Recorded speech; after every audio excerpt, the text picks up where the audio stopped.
हम हैं संजय पाठक स्नेही और सब देख रहा बनी लोकप्रिय भोजपुरी साहित्यिक सांस्कृतिक YouTube channel Namami Bhojpuri foundation और बहुत ही लोकप्रिय दुनिया के पटल फेसबुक खातिर हम बातचीत कर रहे बने श्री महेंद्र प्रसाद सिंह जी से, जो जमशेदपुर में आज उनके प्रस्तुति रहा टीम के राष्ट्रीय स्तर पर एक अलग पहचान बनल बा। हम प्रणाम कर रहे के प्रणाम। महेंद्र सिंह जी बहुत जानल मानल नाम बाटे। जमशेदपुर में का कार्यक्रम खातिर हुआ है नहीं? देखिए, हमने के 2013 से 5 दिवसीय नाट्य महोत्सव करी लगे। 5 दिवसीय नाट्य महोत्सव के हमार लालसा तो बहुत पुरान रहे, लेकिन भारत सरकार के सहयोग शुरू भइल 2013 से। आइए हमने के नाट्य महोत्सव की शुरुआत करी जाए कि 5 दिन लगातार 5 गो नाटक। अच्छा। एक महोत्सव में तो शुरू में तो हमने के रंगश्री अपने ही दम पर भोजपुरी के 5 गो नाटक लगातार दोसर नाटक 5 दिन, ये बहुत बड़ चुनौती के काम रहे। हमरा जानकारी में एह तरह के एगो संस्था कोनो 5 दिवसीय 5 दिन 5 गो नाटक आज ले ना कैले रहे। वो एगो ऐतिहासिक काम रहला। तो वो काम खातिर सब कलाकार भी उत्साहित रहना। हमनी के कोई नहीं जा पहला दूसर का तीसर का में भइल कि ना, ये बड़ा हेक्टिक हो जाता। बीच में 2 गो संस्था के और इनवाइट मिल जाओ, ताकि बीच में हमनी के हर एक नाटक के बाद थोड़ा एक दिन प्रैक्टिस के राहत मिले। तो ऐसा हूँ इन्वाइट कैनी जा दिल्ली में, बाहर से प्रवीण गुंजन के बोलैनी, बेगूसराय से लोक नाटक लेके कवरगी चोर, और भी संस्था सिवान से आई, परिवर्तन नाट्य मंडली, दिल्ली के भी कुछ संस्था लोग आई। जैसे आज जमशेदपुर के संस्था एगो नाटक कैलस निर्भीक जी के। तो वो तरह से हमनी के प्रयास यह रहेला कि शिष्ट साहित्यिक नाटकन के बारे में भोजपुरी गैर भोजपुरी के तो छोड़ी ना, भोजपुरियों लोग ढेर ना जाने कि हमनी के कतना बड़ साहित्यकार नाटककार बाड़े जे शिष्ट साहित्यिक नाटक लिख रहे नहीं के जानकारी जी। भिखारी ठाकुर, भिखारी बाबा, ऑफकोर्स लोक नाटक में उनका बराबरी केहू नहीं थे। बाकी शिष्ट साहित्य के नाटक में डॉक्टर रामेश्वर सिंह कश्यप, भागवत शरण सिंह, महापंडित राहुल शंकरताय, मनोरंजन प्रसाद मनोरंजन, यह तरह के निर्भीक जी के नाटक भइल, सुरेश कांटक, कई गो हस्ती लोग बा, डॉक्टर नरेंद्र रस्तोगी मशरफ जी नाटक के हमने के कहीं नहीं जा। तो हमार उद्देश्य रहल है कि भोजपुरी के तमाम जे बड़ लेखक बड़े नाटककार बड़े, वो नाटकन के हम अपन भोजपुरिया समाज के सोचा ले आए, लोग जाने। जौना में खास करके बहुत बढ़िया मैसेज बा, वो संदेश बा, वो तरह के नाटक के लोग के दिखाई, जागरूक करें। लोग आपन भाषा, आपन साहित्य, आपन रंगमंच पर गर्व करें। अश्लीलता फिल्मन में जितना बढ़ गई कि भोजपुरी के एगो छवि धूमिल होते जात रहे। तो रंगमंच लगातार करे कि एगो इहो रहे हमनी के उद्देश्य कि जे छवि गलत बनत जाता, जे फिल्म बनैले बा वो छवि के हमनी के निर्मल करत जाए जी। और अब आज देखबे कहीं नहीं, आज जे देखल ओकरा लगबे कई कि वाह, भोजपुरी में ऐसा नाटक हो सकता, इतना बढ़िया हो सकता। आज के दर्शक हमरा से आके ये बात बोलनी है, एक आदमी हमको नहीं रहा, बहुत बड़ प्रोत्साहन के शब्द हमरा के बोलते नहीं, कहले कि हमरा इतना अंदाजे ना रहे कि ऐसा नाटक भोजपुरी में हो सकता। ई उहे के ना कहने। हमरा याद बा कि एगो जस्टिस रही मुख्य अतिथि बोकारो में 1988 में अखिल भारतीय भोजपुरी साहित्य सम्मेलन पे गए। वहाँ के मंच से कहने कि महेंद्र जी के बिरजू के बियाह हम देखनी, हमरा अंदाज ना रहे कि भोजपुरी में ऐसा नाटक हो सकता। तो भोजपुरी भाषी लोग के भी जी एगो जानकारी मिलता कि हाँ, सुरेश कांटक के ऐसा नाटक हो सकता, इतना धारदार, इतना जबरदस्त। सही में तो रावा हमार भोजपुरिया साहित्यकार लोग, चाहे पाठक लोग, चाहे जनमानस भोजपुरिया जे बा, जब उहे नहीं खे जानत कि हमारा भी कैसन कैसन धरोहर बा, बिल्कुल। तो हम दूसरा से कैसे उम्मीद रखें कि वो हमारा मदद करी या हमारा के संवैधानिक मान्यता दिवाई। रवा पढ़त है नहीं खी, भोजपुरी साहित्य किताब किनते नहीं खी, न बाल बच्चा के पढ़ावता नहीं, आ भोजपुरी के चाहता नहीं कि इज्जत मिले, संवैधानिक मान्यता मिले, कैसे मिले। तो उनका लोग के एगो दू तरह के बात बा कि एगो जानकारी होके आ एगो अपना मन में, हृदय में गर्व के भावना होके, स्वाभिमान होके अपना मातृभाषा के प्रति। जी 1993 में हम नाटक कैनी श्रीराम सेंटर में, एगो बोकारो स्टील प्लांट के सहयोग से। हमारे साथी कुछ रहन सब पटना का महेंद्र भाई, दिल्ली में आके लोग अंग्रेजी नाटक करेला तो तू ये मरते भोजपुरी ढोके यो ले ले ऐसा भावना तारा काहे बा। अरे हम इंग्लैंड चल जाए तब वो हमार माई उहे रही कि दोसर बदल जाए। बिल्कुल सही बात है, एकदम सही। तो हम कहे कि आओ घड़ी लोग भोजपुरी नाटक देखहूँ में लाजात रहे कि कोनो देखत तो नहीं थे कि भोजपुरी नाटक देखे आई बड़े, अंग्रेजी बड़ा गर्व से एकदम लोग जाए देखे।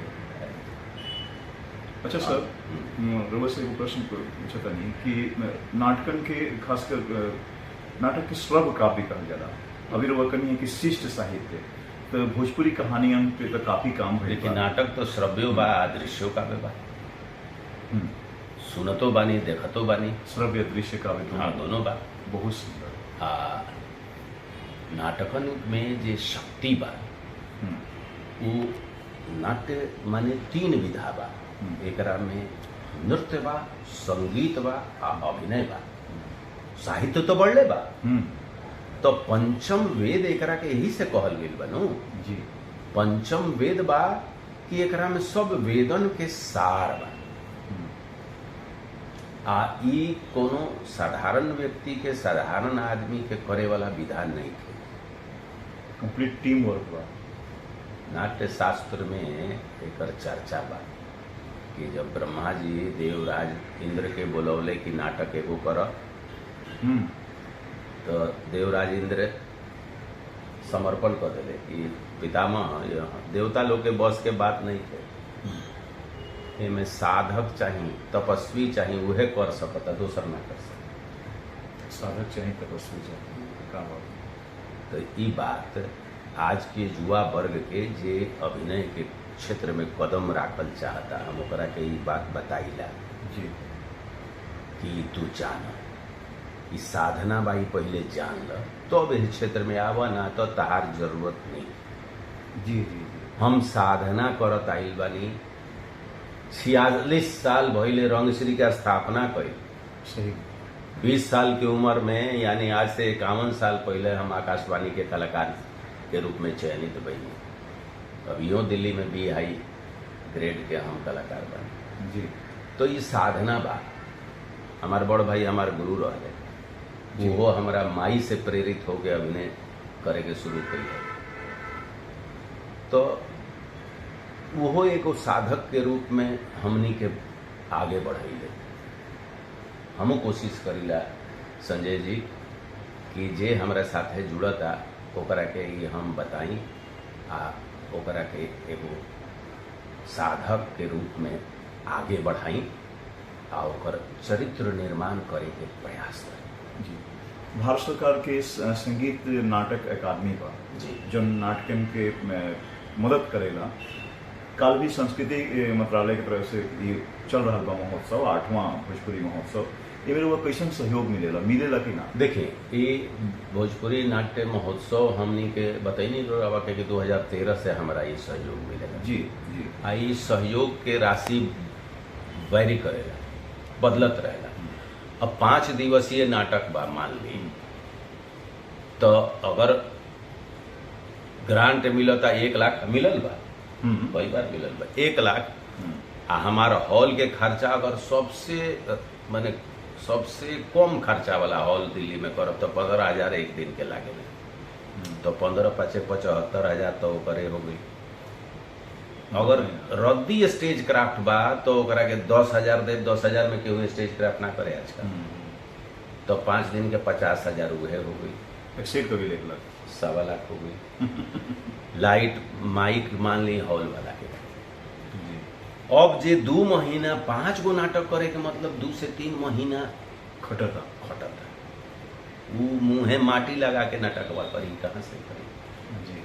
अब सरकार कहती है कि हमारे यह फंड बा, हम ये दे, तो हमनी के कोशिश कर ले जाए कि दोसर भी सह प्रायोजक फोकस ना मिलले, तो जे हमनी के नाटक में कई तरह के कमाई से पैसा जमा कैले बनी। एगो तो डोनेशन दे दिल, टिकट से कमैनी वो जमा भइल। हम यूनिसेफ के कई गो ट्रेनिंग कैले बनी, और ट्रेनिंग में एक गो ट्रेनिंग में हमरा 2.5 लाख 3 लाख रुपया मिलत रहे, और फंड से हम रंगश्री में 13-14 लाख जमा कैली। तब हम हिम्मत कैनी, हम खाली भारत सरकार के सहयोग के बल पर हिम्मत ना कैनी 5 दिवसीय नाटक करे के। आ तबे नाहियो मिलल ग्रांट तो कैनी, 1 लाख मिलल तो कैनी, आ ज्यादा मिलल तो कैनी। कलाकार सबके सहयोग से, कलाकारे के सहयोग से आगे बढ़ता, आ दर्शक के आशीर्वाद से। सुगा टैक्सी इंटरप्राइजेज होगा के एक कार्यक्रम के भी कुछ? हाँ, और सुगा का जो टैक्सी बा वो कहलस कि हम रवा के 5 दिन के हॉल के जे प्रभार लागी वो दे दे, आसान हो गई। हाँ, काम हमारा आसान हो गई। आज जे रांची से रवा सब आवता नहीं, तो हम सब कलाकार लोग के पिकअप कर ले आ ड्रॉप कर ले, वो काम आसान हो गई।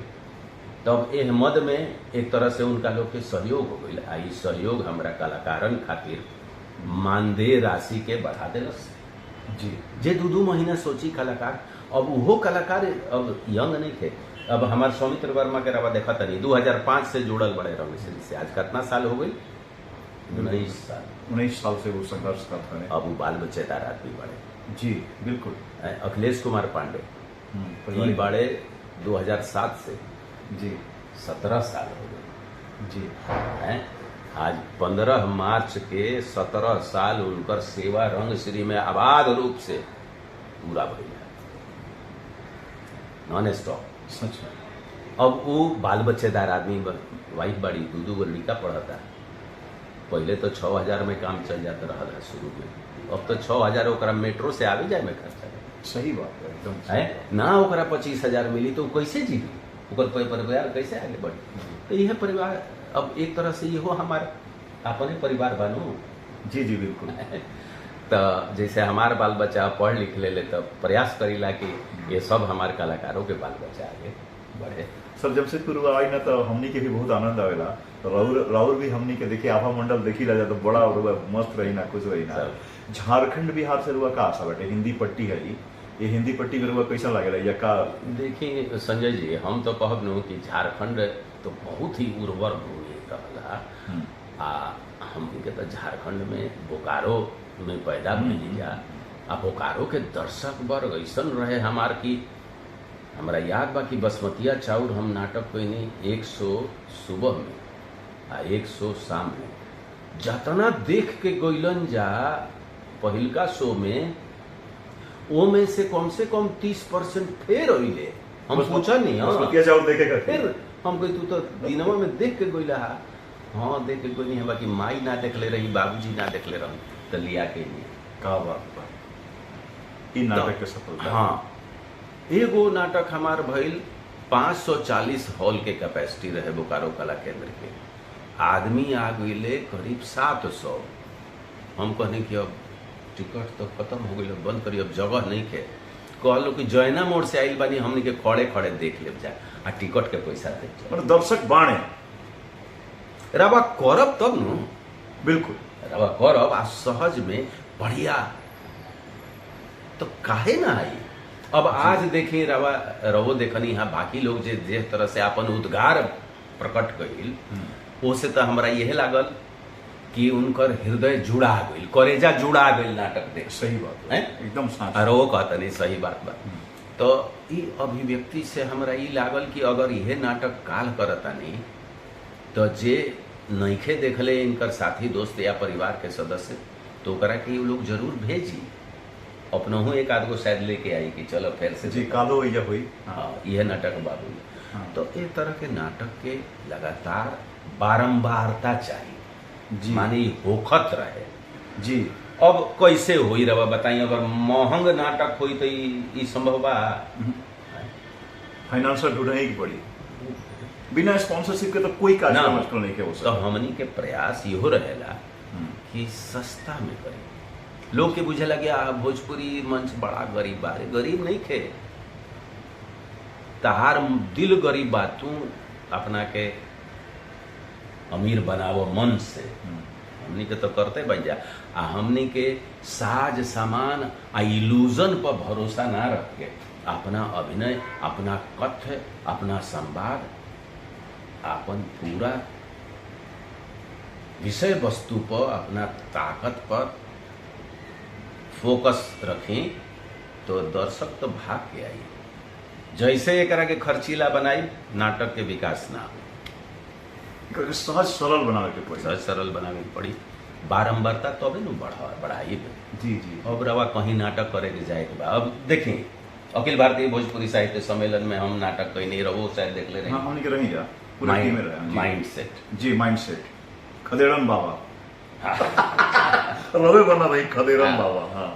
अगर वो नाटक में हाँ। मान ली 50,000 हम खर्चा करते तो 50,000 केहू दीहित, हमारा भी रिफंड रही, तबे न हम नाटक कर सकत रही। जी जी जी जी। हम खाली कलाकारन के मान दे देनी आ आवे जाए के भाड़ा करनी, उतने पर हो गई। उतने पे उ आगे ले। काहे से कि हमारा मंच व्यवस्था में कुछ लाग ही के ना रहे, जी। तो उतना हमरा लगे रहे, उतने जी। में कर लेनी। अब हम ओकरा में लाइट माइक हेन तेन ताम झाम में मान ली 1 लाख खर्चा कर देती तो कई दिन ऐसा चली ना नु चली। अब दिमाग लगावे के पड़ी। अखिल भारतीय भोजपुरी साहित्य सम्मेलन जहाँ जी, जी। सैकड़ों विद्वान आयल बड़े, उनका जी, बीच पूरे में तो देश अपना- भर- हैं? देश भर से विद्वान जुटल बने, आए तो- विदेशों से आयल बड़े, विदेश से आयल बने और पूरा तो बहुत उनका बढ़िया। बीच में तो हम ना नु जा पाती। तब इसी वजह दिमाग लगावे के पड़ेला। तब बिल्कुल। कैसे मुहे मुही कैसे प्रचार हुई कि भोजपुरी के नाटक अतना दम जी। रखेला? हाँ। तो वो हमनी के अपना पैसा से ही जा, आ पैसा के लागत बहुत भइल, तो 30-35 हजार हमार खर्चा भइल हुई, कलाकार लोग के मान दे दे कोई बात नहीं थे। बाकी उतना हमारा भी रहे, हमार संस्था भी रहे, और यश सौजन्य हाँ। लोग के, कलाकार लोग के उदारता, सहयोग आ हमार दर्शक लोग के स्नेह। जी जी। कब्रिस्तान के उद्घाटन विद्रोही जी का हम कहीं बुक माई शो से एक दिन पहले सारा टिकट बिक गई दिल्ली में, वो हिंदी में, हिंदी में, और सारा टिकट बिक गई। सारे टिकट बिक गई। ये अपने आप में रिकॉर्ड 500, 300 और 200 के टिकट रहा। हमार प्रयास ही रहे कि जे हिंदी भाषी लोग भोजपुरियों के जाना था पेंच लगैले, बाकी भोजपुरी ऐसे ही रस्टिक भाषा है, एकरा के संविधान में ना आवे के चाहिए, उ लोग जाने कि देखो भोजपुरी में कतना दम बा, ई मूल भोजपुरी नाटक बा, आ एकरा समकक्ष तहार हिंदी में कोनो होके अखाड़ा कद, आ देखो कि एकरा से कमजोर बा का।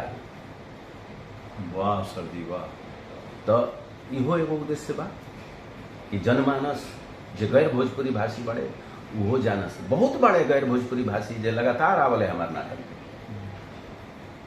यह प्रयास चलता है संजय जी। अपने स्थानीय संदेश में। स्थानीय साहित्यिक संस्था, जी। प्रतिष्ठित साहित्यिक संस्था जमशेदपुर भोजपुरी साहित्य परिषद के द्वारा भी प्रस्तुत गई नाटक अरे वाह, लेंस नायक खूब सिंह, कैसा लागल रहुआ? अरे कहे के बाद आदरणीय अग्रज हमारे वहाँ के रही डॉक्टर रसिक बिहारी ओझा निर्भीक जी, आ उनकर वहाँ के नाटक आ उहें के धरती पर देख के मन गदगद हो गई।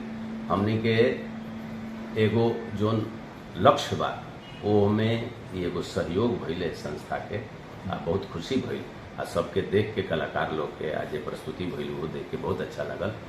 हमार तो यह चाहत बा, दिली इच्छा बा कि हर शहर में हर गांव में नाट्य संस्था भोजपुरी के फरे फुलाए, आ हमनी के भोजपुरी के डंका भिखारी बाबा जैसे बजैले वैसे ही आज हर गांव में बाजत रहे। चली राउर आशीर्वाद मिल गई, बहुत अच्छा लागल। हमनी के रउआ जमशेदपुर में बारम्बार टटावत रही, हमनी के स्वागत रही और रउआ सब देखत रही। यहाँ के रहनी है भोजपुरी नाटकन के पुरोधा श्री महेंद्र प्रसाद सिंह जी जौन बहुत ही संघर्ष करके रंग श्री जैसन प्रतिष्ठित संस्था स्थापित कैले बानी। आज देश ही ना विदेश में धूम मचा रहल बा। बस एकदम देखत रही, मस्त रही। हमरा प्रणाम स्वीकार करी संजय पाठक स्नेही के। जमशेदपुर सब के भाई बहन लोग के बहुत बहुत आभार बा कि हमरा के बहुत स्नेह आशीर्वाद मिलल बा। ऐसा ही मिलत रहे। प्रणाम।